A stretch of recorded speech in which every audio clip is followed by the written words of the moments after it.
Hello, everybody. I'm Skip Alzheimer. Welcome to the AV Geeks Lunchtime streaming show. Um, Today's a special day. Well, every day is special when I spend it with you. Um, that's a greeting card right there. Today's a special day because we'll be watching our 1900th film. So since we've been streaming mid-March, when we locked down for the pandemic the first time, we've been streaming films, and you guys have been watching, and it's been a lot of fun, and it's been really great. So we have watched 1900 films. Now, there have been duplicates in there. There have been some films that haven't been counted, so it might be well past 1900. I don't know. But I will send you a link to the actual list, so you'll see what we have seen so far. Let me do that right now. I'm copying the link and pasting it in there. So basically, yeah, we watched a bunch of films, and so pretty exciting. So let's get to it. The next film we're gonna watch is Getting Along, because that's what we want everybody to do, is get along.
That was a short film.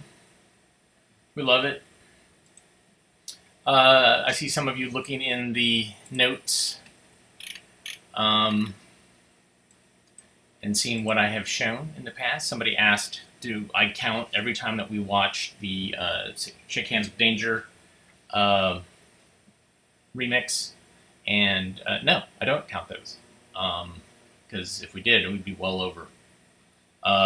This next film is kind of an interesting thing, and what I want to say that has happened here is that they were trying to raise money to animate this, and they ran out of money, or they were just like, well, we just got to put this out.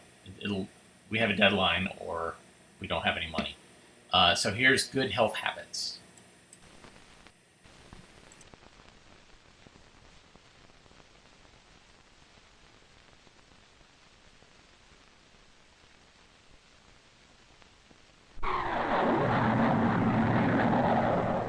And now for our daily visit with Johnny and Mr. Do-Right. One morning, Johnny was awakened by the alarm clock. "Good morning," barked Mr. Do-Right, Johnny's dog. "Morning," said Johnny as he jumped out of bed. Soon Johnny was all dressed, and he heard his mother calling him to breakfast, so he ran downstairs. "Gee, I'm not hungry," said Johnny as he looked at his breakfast. "You'd better eat it," said Mr. Do-Right. "Breakfast is the most important meal of the day." "Ah, I don't need it," returned Johnny as he walked out the front door. While they walked to school, Mr. Do-Right was telling Johnny that he really needed his breakfast for energy, and it would keep him on his toes and make him sharp. Later, when Johnny was in the classroom, he found that Mr. Do-Right was right, and at recess, he didn't even have the energy to play baseball with the rest of the kids. Then, when lunchtime came, he was so hungry he overate. After lunch, he was twice as dull as before because he was too full. "You should have stayed at home today for all the good you did at school," said Mr. Do-Right as they trudged home that afternoon. So take a tip from Mr. Do-Right. Always eat a good breakfast.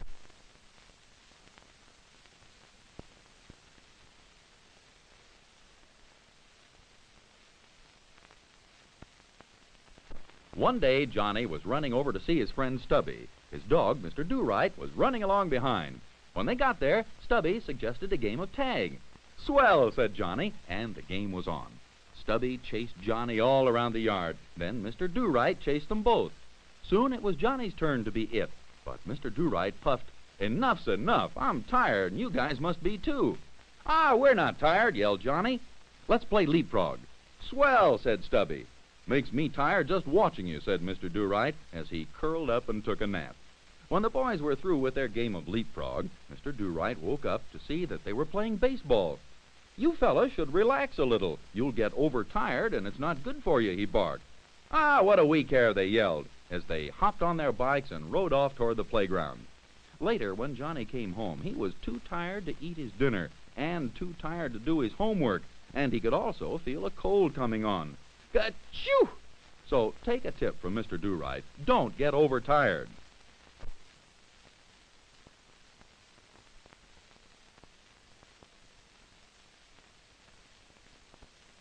One cold afternoon, Johnny and Stubby were inside the house working on their model airplanes. "Let's turn the heat up," said Johnny. "It's getting cold in here."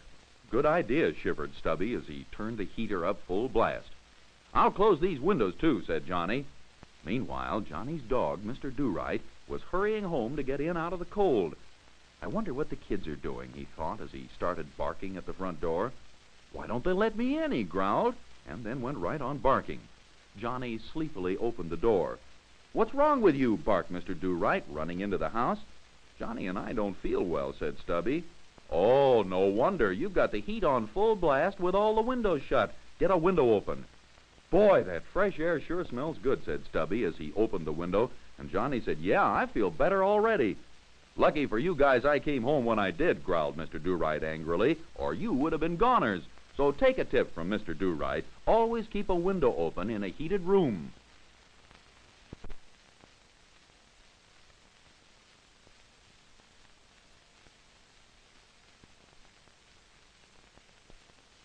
One bright sunny day, Mr. Do-Right was running and playing in Stubby's yard while Johnny and Stubby were in the house reading comic books. "Come on out and play," yelled Mr. Do-Right. "It's too nice a day to waste inside." "Not now," they answered without looking up. Boy, thought Mr. Do-Right, they don't know what they're missing, and he chased a cat up a tree. "This is really living," he barked as he ran past Stubby's window. "Quit making so much noise," yelled Johnny. "We can hardly hear ourselves read." "Oh, what's the use?" grumbled Mr. Do-Right as he went in and curled up at Johnny's feet. Finally, Stubby got tired of reading, so he tossed aside his comic book and said, "Hey, I'm getting kind of dopey." "Me too," yawned Johnny. "Let's go outside and play." "You couldn't get dopier," piped up Mr. Do-Right. "You should have played while you could." "Uh-oh, it's pouring down rain," moaned Stubby as he looked out the window. "And we've read all the comic books," added Johnny sadly. So take a tip from Mr. Do-Right. Get fresh air and exercise when you can.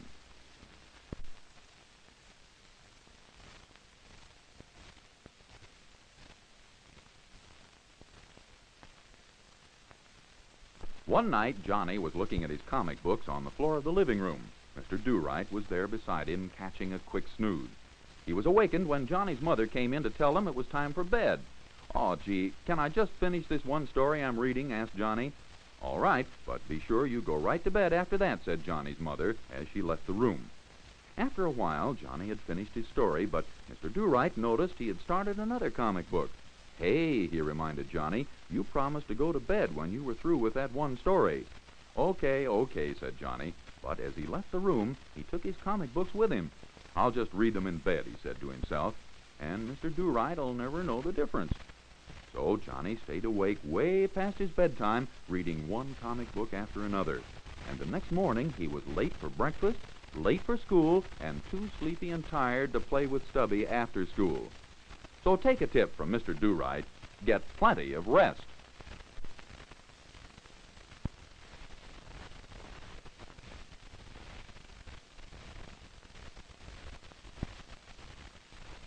One night, Stubby stayed over at Johnny's house. They had just climbed into bed when Mr. Do-Right said, "You guys forgot to brush your teeth." "Oh, that's right," said Johnny, and so he hopped out of bed and went to brush his teeth. "What about you, Stubby?" asked Mr. Do-Right. "Not me," Stubby replied. "I don't believe in that stuff." "You'll be sorry," said Mr. Do-Right as he curled up to go to sleep. They all slept soundly through the night. The next morning, Johnny jumped out of bed and started brushing his teeth again. "What's the matter with you?" said Stubby. "You just brushed your teeth last night. Now again."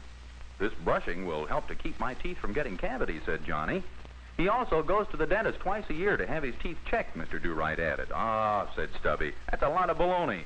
So as more and more days and nights went by, Stubby continued to neglect his teeth, and as a result he got a terrific toothache one day. And after that, he had to spend many hours in the dentist chair having his teeth fixed. So take a tip from Johnny and Mr. Do-Right. Brush your teeth morning and night.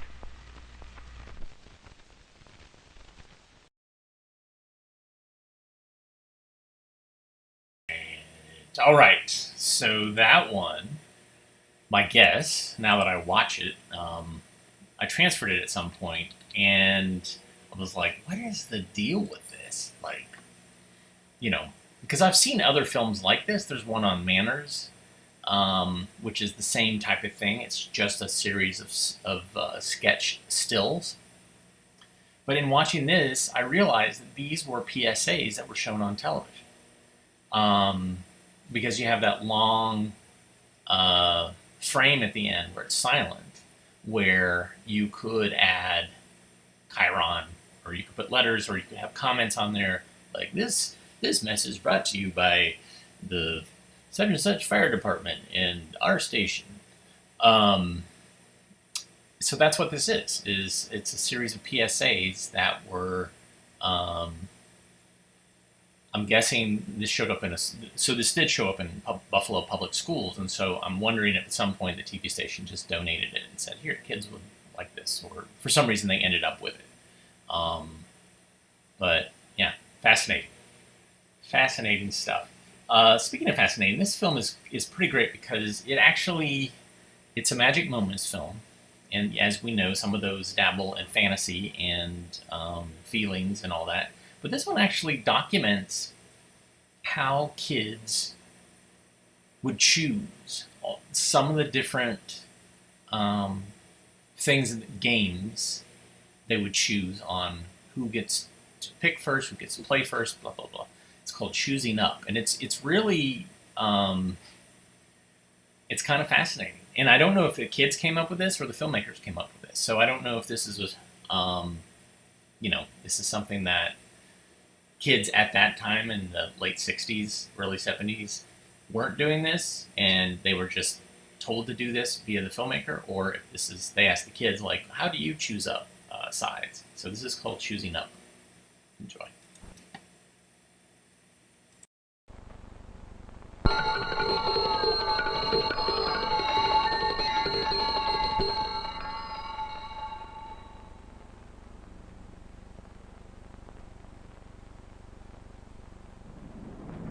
I got odd. I got even. One size three shoe. You got it. One size three shoe. I got it. One's twice three shoot. I got one's twice three shoot. I got it. One's twice three shoot.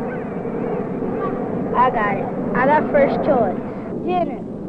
Eric. Daryl. Tom. Anthony. Sean. David.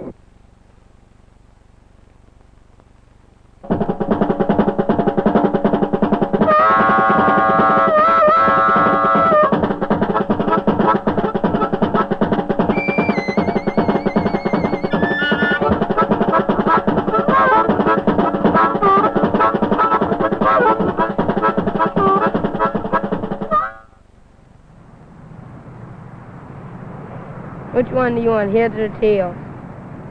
Heads. I got tails.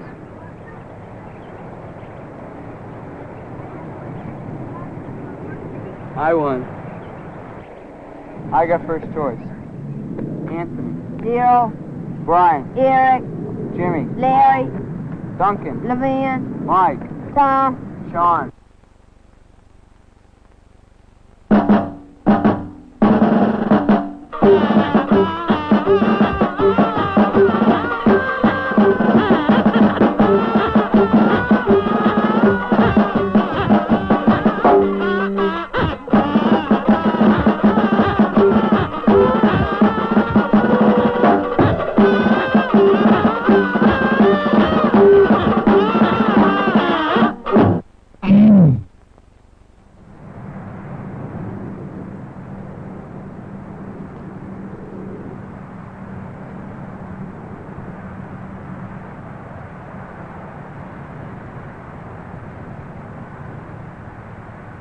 One, two,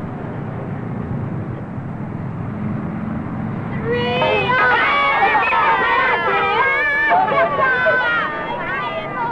Okay, I got first choice. Sean. I got Dennis.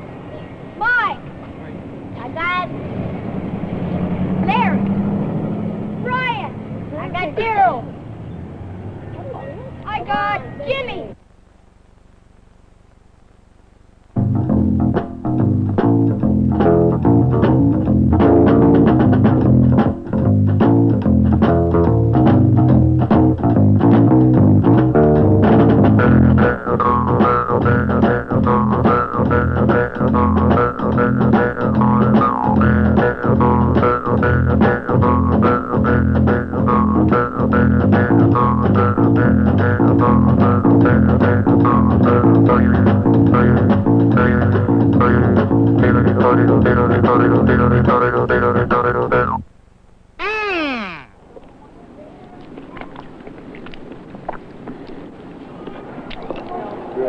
Guy, you don't have to smack. He's smacking that Larry. He's Larry. That's you. That's you.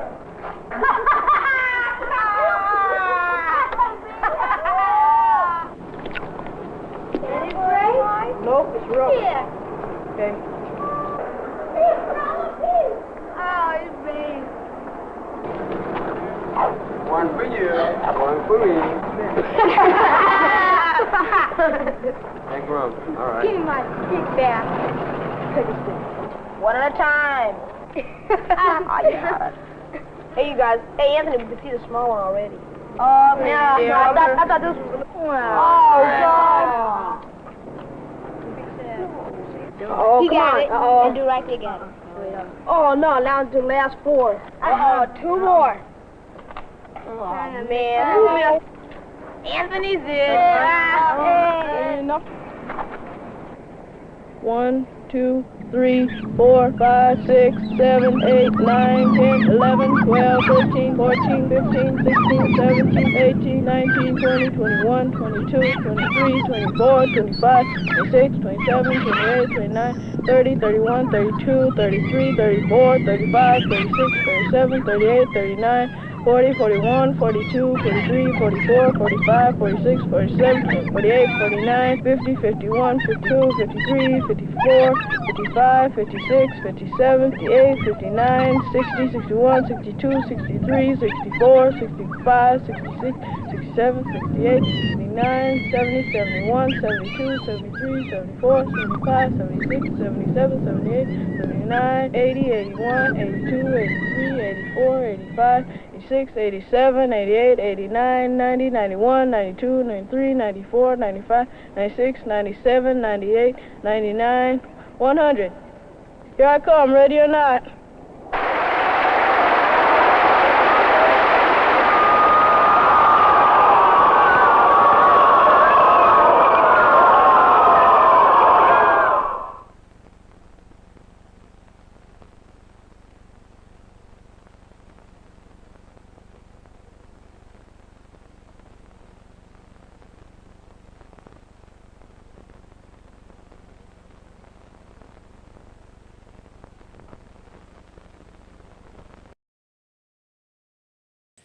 Pretty great.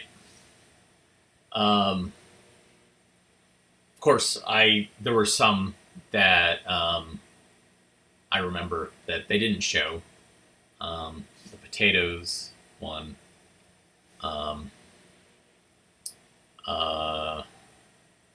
The ones where you kind of do a rhyme and you count. There's a variety of different ones of those. Anyways, hey, Colin, thank you so much for the coffee. That's one way that we've kept going through the 1,899 films that we have shown up to this point, is coffee. Coffee that I drink through this delicious French press that was, it's a French press mug.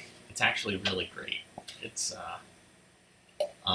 has like a screen in the bottom there, and you put the grounds in here, put hot water in here, and you let it steep, and then you press this down, and then you get coffee coming on the top.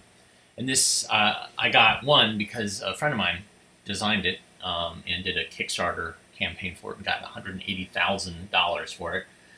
Then this got bought by a manufacturer who makes them now, but this is after I broke a lot of French presses that were made out of glass or poorly constructed, and this one is really pretty great. And you can buy it on Amazon, and Target used to carry it. So, yeah, that's how I drink my coffee. So if you like to reward me, you can go to buymeacoffee.com/avgeeks, or punish me. You can go to buy me coffee at buymeacoffee.com/avgeeks. You can also go to avgeeks.com and see other things we've done, the other shows that we've done, and hitting like and subscribe. Those are other great ways to kind of say, hey, keep doing this. Hey, internet, this is interesting, and I think other people should see this. And it will, YouTube and Facebook might pop it up at other places, or Twitch might say, like, hey, these people like this, so this might be something that other people like. So that's how you can do this. All right, so behind me, I have a reel set up. Somebody suggested I show films from 1900, and I actually found a film called Paris 1900. And so it's a series of newsreels and shorts that were shot in the early days of cinema, and has music on it, and maybe some narration. But yeah, so, and it's not, everything is not 1900. There's certainly goes into probably the teens. But yeah, here's Paris 1900. It's a long film. It's like probably an hour. So we'll do, I've got one reel that we'll do, which is probably around 25 minutes or so. And then we'll come back on and we'll see if we want to keep watching it. All right. Enjoy. Happy 1900, everybody. You know, we certainly showed the films, but you guys watched it and you made it fun for me to show them, and we'll just do another 1900. How about that? Here we go.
happy time. Paris, or Paris, no matter how you pronounce it, the magic is the same.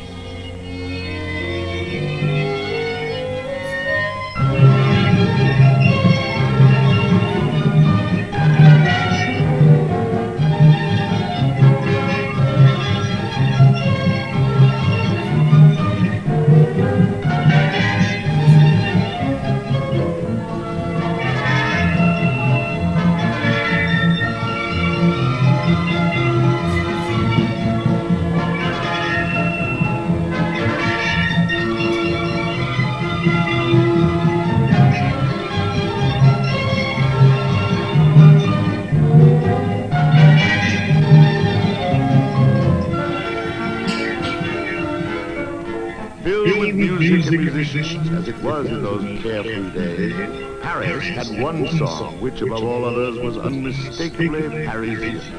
This was the cry of the vendors at the marketplace.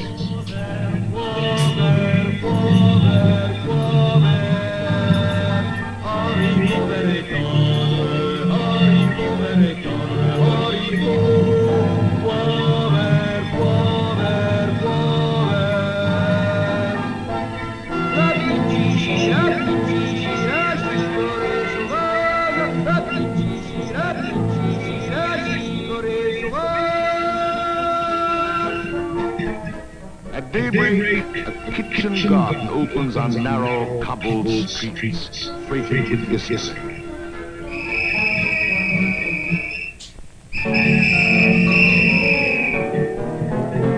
Out of the early morning mist, some questionable characters emerge. If they are thieves, the gendarmes will be in hot pursuit, fully mechanized naturally. In the neatest tick of the week, the law is forced to take its course on foot.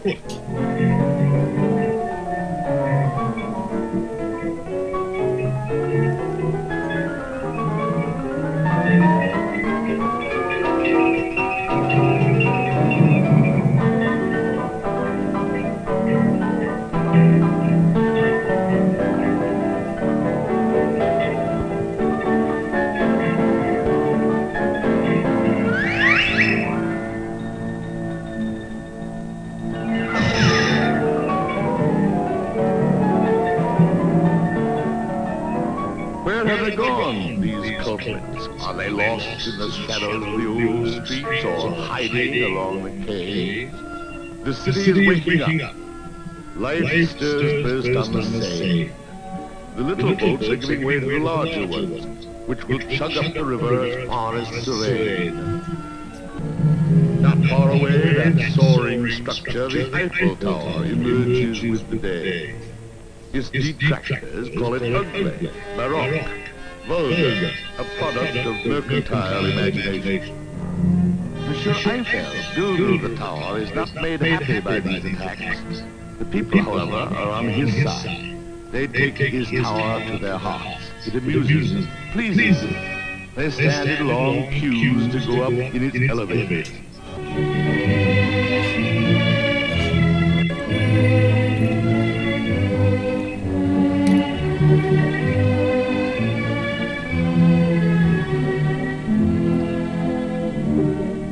Comforted by this, Monsieur Eiffel can smile. Monsieur Loubet, the President of France, is as aware as a politician must be of what people think. Accordingly, during the exposition, he holds official banquets in the Tower restaurant. The altitude doesn't seem to affect the appetite of the guests. The exposition attracts 51 million visitors, and 51 million visitors can't be wrong. They admire the buildings, but show special interest in Monsieur Eiffel's tower. The Third Republic, finally convinced, claims it as one of its glories. The new president is Monsieur Pallier, the embodiment of those prosperous, unfrowning years. Santa Claus could not be more cheerful. He has become the symbol of a France contented, sentimental, and perhaps a little smug. His amiability is indestructible. He welcomes, he presides, yet he is sometimes disturbed. Even at a hunt, he can whisper, "My little business in the provinces, it isn't doing too well." He returns home, then reassured because he's nothing if not an optimist, he's off again on another tour. In Tunisia, he is received, saluted, entertained. Still smiling, he is taken for something of a ride. In short, le président est bien content. Monsieur Lépine, prefect of police, is also happy, at least for a policeman. In Paris, he is opening a station for another railway, full-sized in this case. In America, it is known as the subway. In London, as the underground. In Paris, as the metro. Monsieur Lépine, with his guests, sets out on an inspection of this new kind of underworld.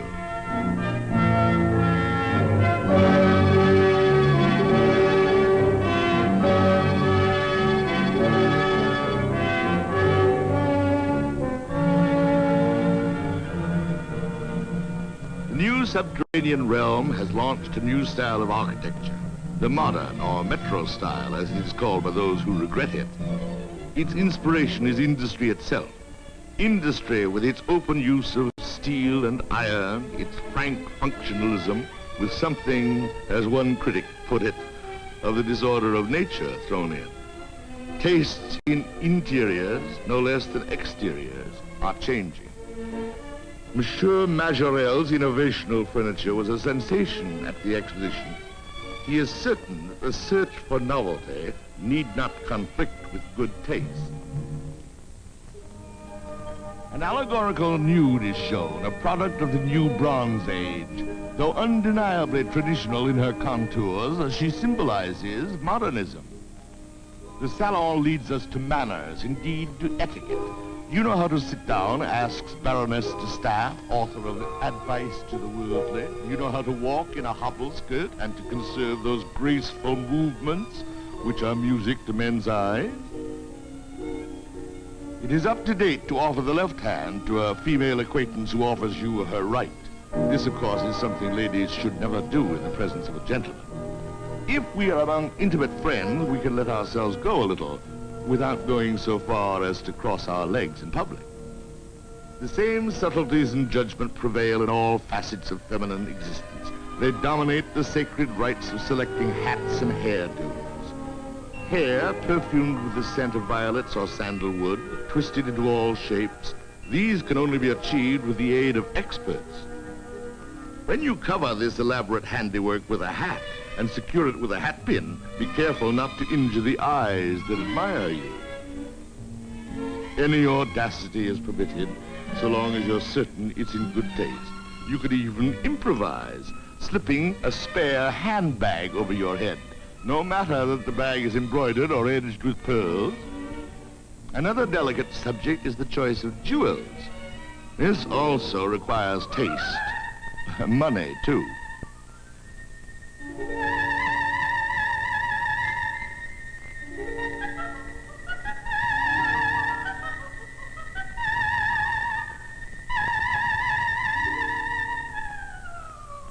If, as a woman, you want to be in the height of fashion, you can drape yourself, as Marcel Prince does, in lamé, silver or gold or copper color. On the other hand, you may prefer, as does the equally famous Gabrielle Dorzia, light tules and the perfume of flowers. Or you may present, as the newest winter model, such a costume as this.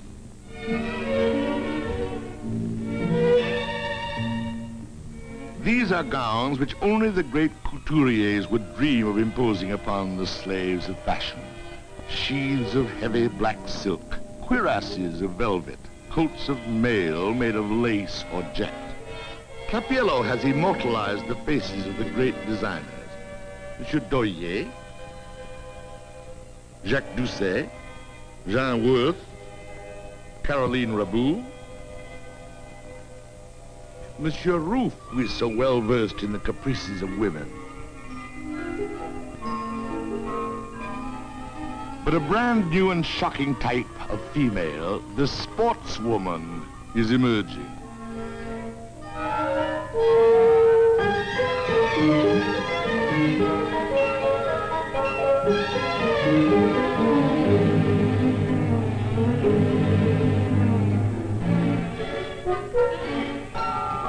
For obvious reasons, and reasons she wants to be obvious, she refuses to be imprisoned by long skirts.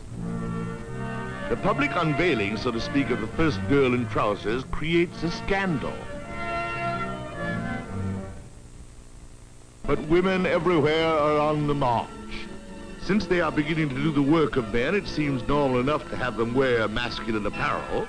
London has women electricians. Paris, it's women cabbies.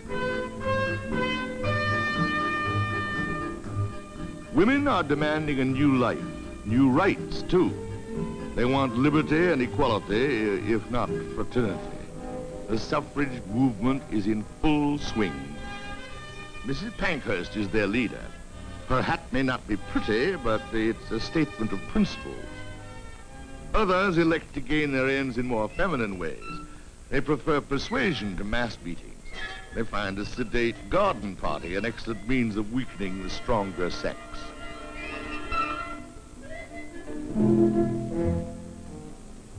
Liberation is the slogan of the day. Liberation not only from male dictatorship, but from the restraints of that even more painful tyrant, the corset.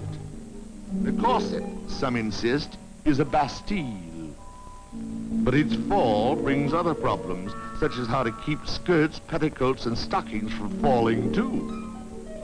Women may not yet be entirely free, but at any rate they breathe more freely. Moreover, they can compare their figures partially or fully liberated from that instrument of torture which authorities now condemn in the name of health. A typical bromide of the period is, our grandmothers didn't expose their calves on bicycles, but somehow or other they stayed healthy. Another common remark is, one can't help wondering what's left for her husband. Modesty is becoming a lost art. Celebrated or unknown, the modern woman is eager to be photographed. Painted, too. Marcel Landais, for instance, the famous actress-dancer with the chalky cheeks, the white face, and the beautiful back. With her are Liane de Pougy and Caroline Otero, known as La Belle Otero. Otero is beautiful, disturbing, and disturbed. As likely to dance at noon in the garden of an admirer as she is after midnight for the diners at the Café de Paris.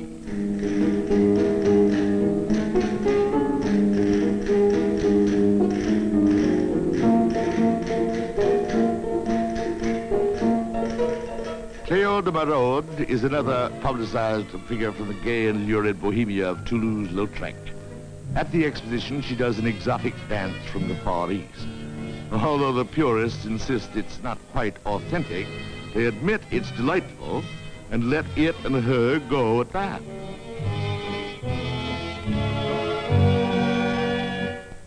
Eccentricities become commonplace.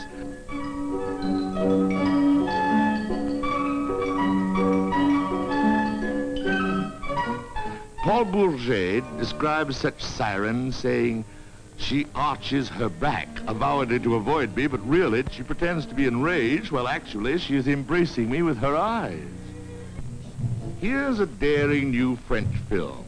About what? Love, of course, and a lover to whom a wall is no obstacle.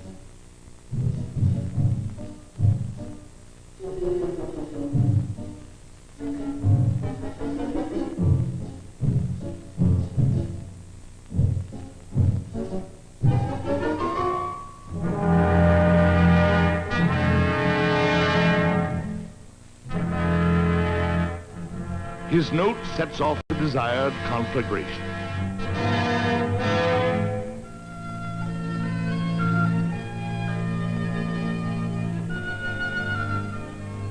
The rendezvous finally takes place, but moralists need not worry. Everyone will suffer.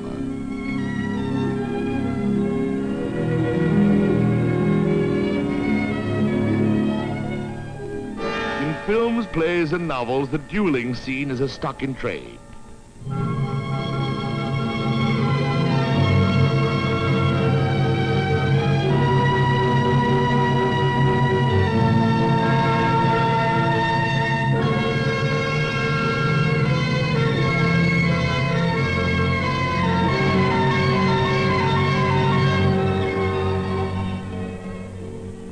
But Monsieur Wheelie whose successful vaudeville sketches refuses to take even love seriously. Willie is married to Colette, who is to become one of the most widely read French novelists. Interested in health, they take the country. Such exercise is not without its peril. Perhaps it would be better if there were a sign reading, "Keep off the grass." Follies, more follies. Or is the call of the wild always responsible? Science, true or false, must bear some of the blame. Professor Riche has made hypnotism fashionable as a means of curing psychic disturbances. This doctor is obviously one of the professor's disciples. Persuades his patient to describe the dreams which have been troubling her.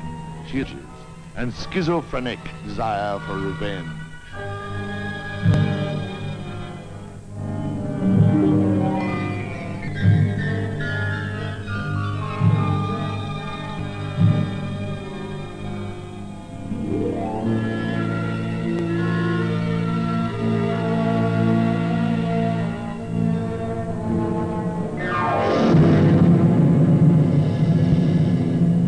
At least it can be said of Professor Riche's follower that he doesn't drag out his cures. Having put her to sleep, he wakes her in a hurry. In a miraculously short time, he has solved her deep-rooted conflict. Professor Coué has a simpler cure. Even America knows he's every day in every way, "I'm getting better and better." The French version is "every day and every night, I'm getting better and better." Many husbands have their wives photographed while asleep.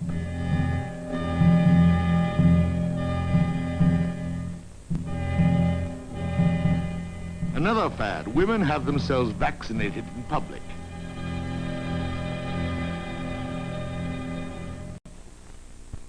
This is also a man's town. Safe from intruding females, they find one way of exercising without effort. Others discuss the latest books or sporting events. Boni de Castellan, husband of Anna Gould. Robert de Montesquieu, whose oddities Proust transcribed. Pierre Louis. Oscar Wilde, after his imprisonment, still perfumed and idolized. To Max, the venerated tragedian. Marcel Proust, novelist extraordinary. He is brilliantly at work recording the social scene around him. As the century advances, it becomes clear that the Paris of Monsieur Proust is changing as well as the France of Monsieur Fallières. The allure of the ladies who promenade in the Bois is no longer quite the same.